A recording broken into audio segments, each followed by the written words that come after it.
The Chinese student class had more advance of the learning the subject. They had more resource to learn the subject, and moreover, the content of textbook was much easier to them to understand.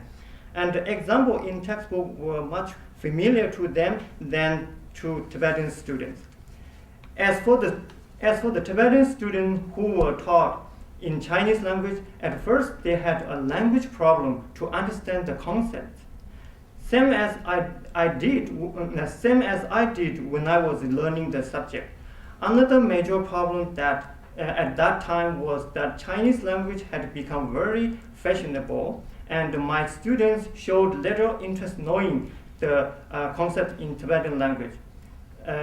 Although I tried my methods and made a class more interesting way, it was hard to improve these students' performance. Later, I will show the chart about those taking final exam or three different level, the three classrooms.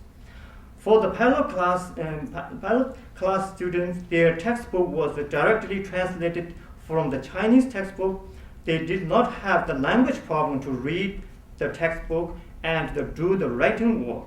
Therefore, their conceptual abilities were much higher than the other Tibetan class.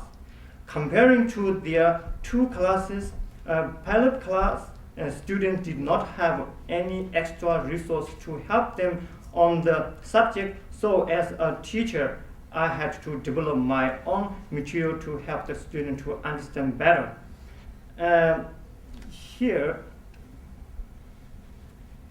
Here is some of the what I developed, the structure of the flower and its Tibetan stanzas and the definition. This is here I list some of my methods that I used to teach the pilot class. For some long and difficult, maybe later you can look at this textbook. Sometimes when they definitely give some definition and description of some plants or animals in those textbooks, usually have several pages and it's kind of given a definition.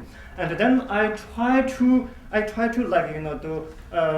the other side, and I try to come out like this, written in Tibetan like a standard way,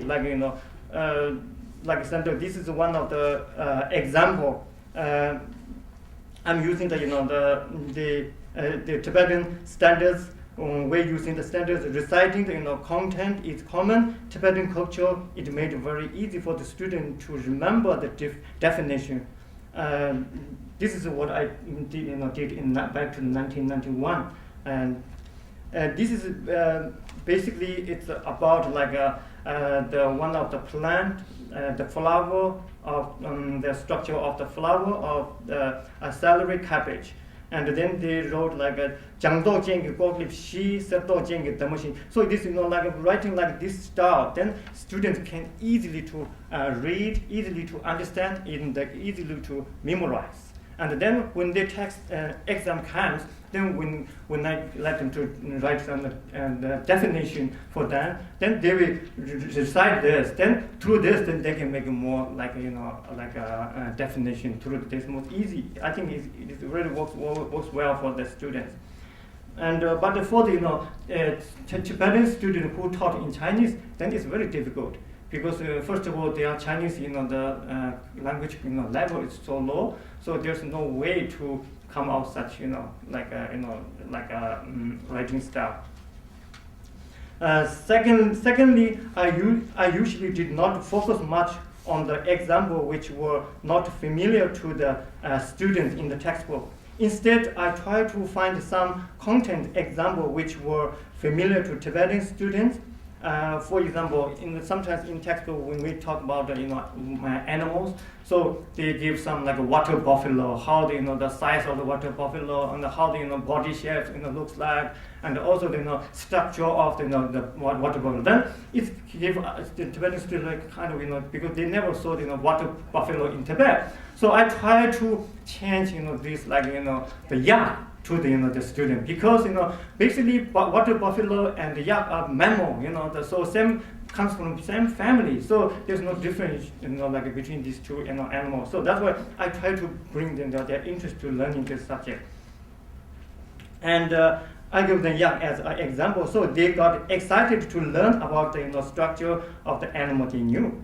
Thirdly, I like to raise students' interest to learn about the animal and the plants, so I told them some of the folk story and the local sayings. Then try to relate it the main topic in this chapter. In this basically for example, in class sometimes I give some example. We have a plant in the flower in Tibet we call the dangdari. Normally we call the dangdari in Tibetan name. But a lot of Tibetans, they don't know what that means, dangdari, what that means. Then I give the definition to the students, say, dangdari actually, originally from China. Because in China, before, in Tibet, before there's one, like a Chinese, during the Manchu, there's one ambassador, his last name is Dang. And then he brought this flower seed from China then to the Lhasa, and then he planted. And in Lhasa, then this plant, this flower widely, they planted in Lhasa and Tibet, in central Tibet. Then Tibetan people, they don't know that this name in Chinese back in China. Then rather they call Dang Daren. Dang in Chinese called the Dang Daren. Dang is his name, and Daren is the minister or the officials. So then later they become Dangdari in Tibetan name. So I just explain those things to the student. And also I give the homework to students, go home and then try to find animal or plants which is related to the culture. If there are any folk story or local saying, so then let them to write a conversation about this plant. Also let them to collect those, then make a homework for me. And so it really helps the student to interest my the biology class.